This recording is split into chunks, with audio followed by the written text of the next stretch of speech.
Omusingi gwotandikira ku kintu kyonna, katugeze business, katugeze bufumbo, oba kyonna onayiguba ate mukulu nnyo nnyini ddala mu maaso ga Katonda.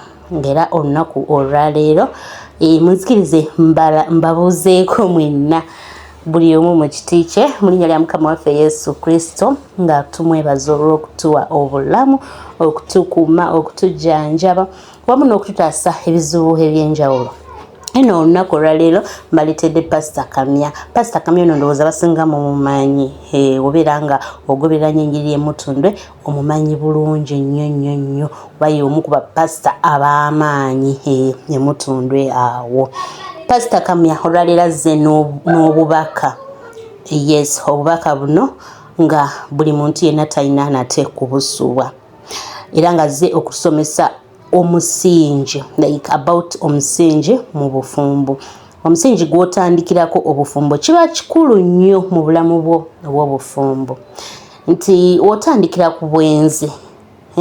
Tugeze otandikidde ku bwenzi, muli awo mutandise okwekwanako mpola temunagenda mu maaso mubikoze, naye ng'ate temuli officially married, and then afterwards ne mwagala okukola ki, to make it official.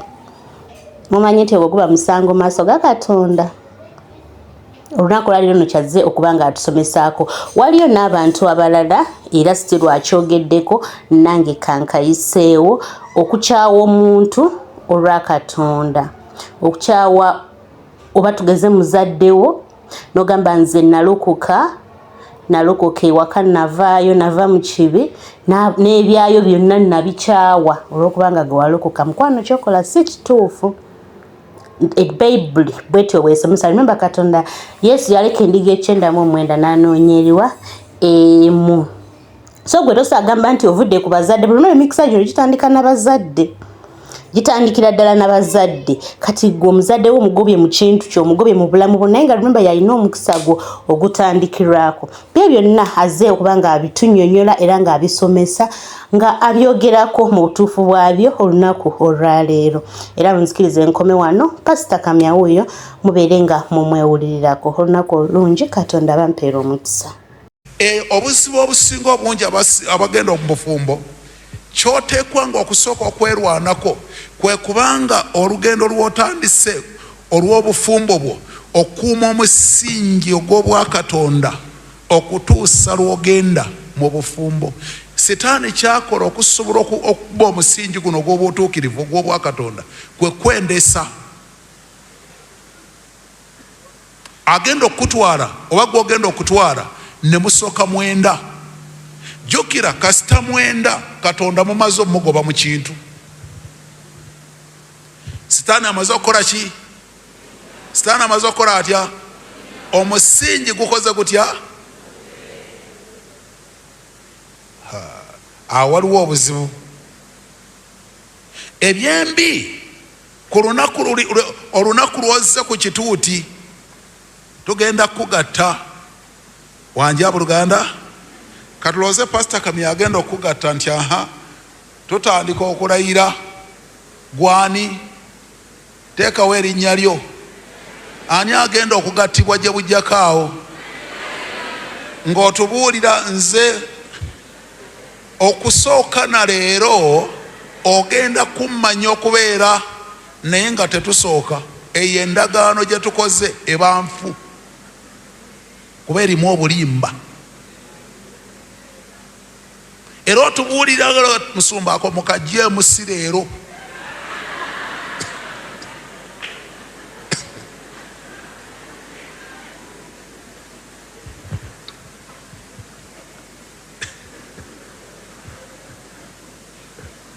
Weesekeredde?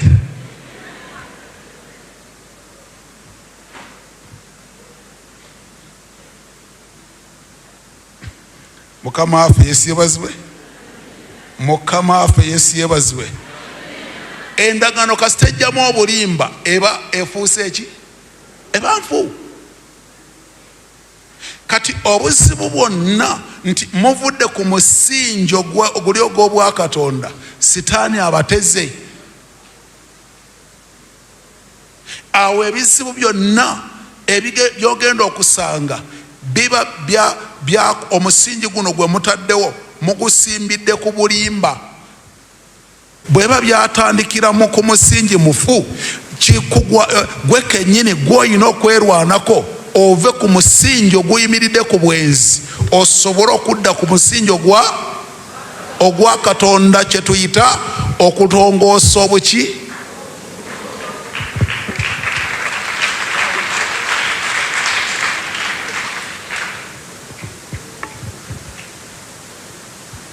Kubanga mu bufumbo buno oyagalamu omukisa siwe waawo, naye olugendo lw'obufumbo omukisa mu bufumbo omukisa gutandika n'abazadde bo, oba basamize oba babbi oba baavu, kasita baba nga bazadde bo bayina ekisumuluzo ekikyo bwe kitabayambye ate gwe kisobola okuyamba.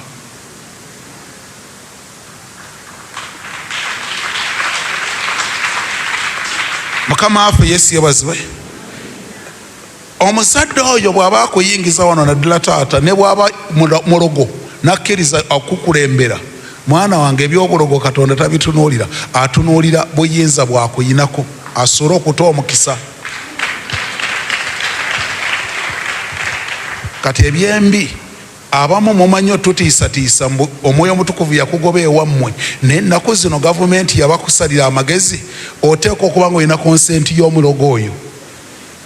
National ID ye photocopy oteeka okugireeta tulyoke tukugatte.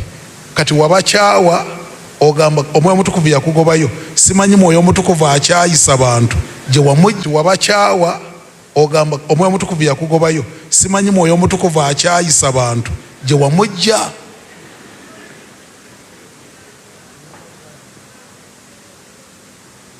Wanja buluganda ogenda kukola otya? Embaga Katonda ajja gireeta, naye ani agenda okugatta nga toyina konsenti y'abazadde abo? Musumba, Mukama yaŋŋamba nja kudda mu ndagaano z'ekika. Gwe watufulumya ennyumba z'ewaffe, nze nakufulumya mu mwoyo, sikugambangako kudduka wammwe. Era abantu abo bakulinze obalege Katonda gwe wafuna gwe batayina.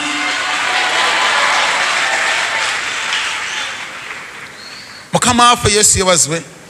Waliwo ekyabaddewo juusi, omwana mulenzi yawasizza naye nga wabo basiraamu sayidi zeyiganga gye bamuzaala.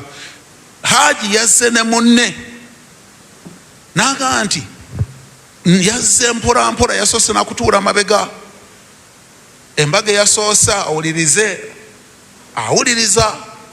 Embaga ya mutabani we yatuuse n'asembera, naye naga nti ebigambo byempulidde n'ebyo byembadde mmanyi ku balokole byanjawulo. Naga Musumba, nze olwaleero okakasa batabani bange ne bawala bange ngenda beetika mbaleete.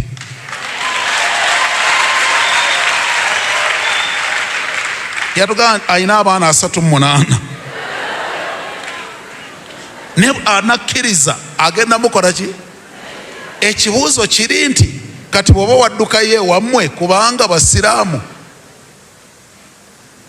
eyo chance oba ogenda gijjawa?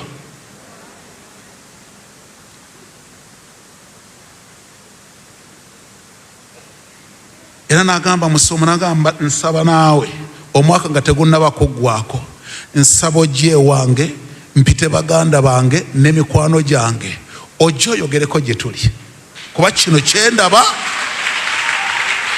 sikisuubirangako. Mukama waffe Yesu yebazibwe.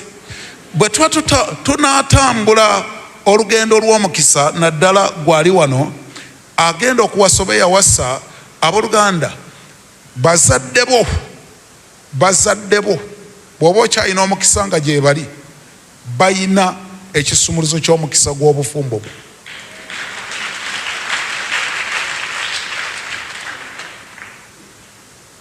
Mukama waffe Yesu yebazibwe. Eno ne bw'otwagala ng'eri toliiyo, eno tubanga abasaawa pasikalamu akaseera katonotono embeera bwejja omuddo gukola gutya guddamu ne gumera ebizibu bijja kudda ng'ate bwe tukusabira ojja kujja paka lw'onoomera ekiwalaata anti nga tukusabira otereeramu n'oddayo otereeramu n'oddayo kati tereeza omusingi